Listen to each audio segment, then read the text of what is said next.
सना यूसुफ कत्ल केस सिर्फ एक मुजरिमाना कार्रवाई का मुकदमा नहीं था, बल्कि एक खानदान के टूटे हुए ख्वाबों और एक माँ के उजड़ते आंगन और इंसाफ के इंतजार में गुजरते महीनों की दास्तान भी था।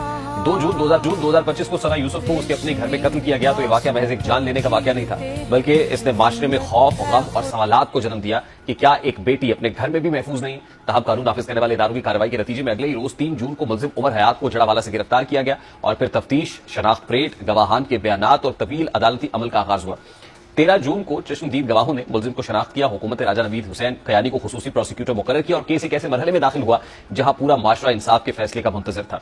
50 से जायद समातें, 31 गवाहान की फहरिस्त, 27 गवाहान के बयानात, ट्रायल में तातुल, फर्द जुर्म, शहादतें और कानूनी नकात, ये सब इस बात की गवाही देते हैं कि इंसाफ तक पहुंचने का सफर आसान नहीं था। लेकिन बिलाखिर जब अदालत ने मुलजिम उमर हयात को सजाए मौत सुनाई, 20 लाख रुपए जुर्माना आयद किया और डकैती की दफात के तहत मजीद 10 साल कैद की सजा सुनाई, तो यह फैसला सिर्फ एक मुलजिम की सजा का नहीं था, बल्कि उस सोच की शिकस्त का था जो ये समझती है कि जुर्म के बाद बच निकलना मुमकिन है। यह फैसला इस पैगाम के साथ सामने आया कि रियासत, कानून और अदालतें खामोश नहीं रहती।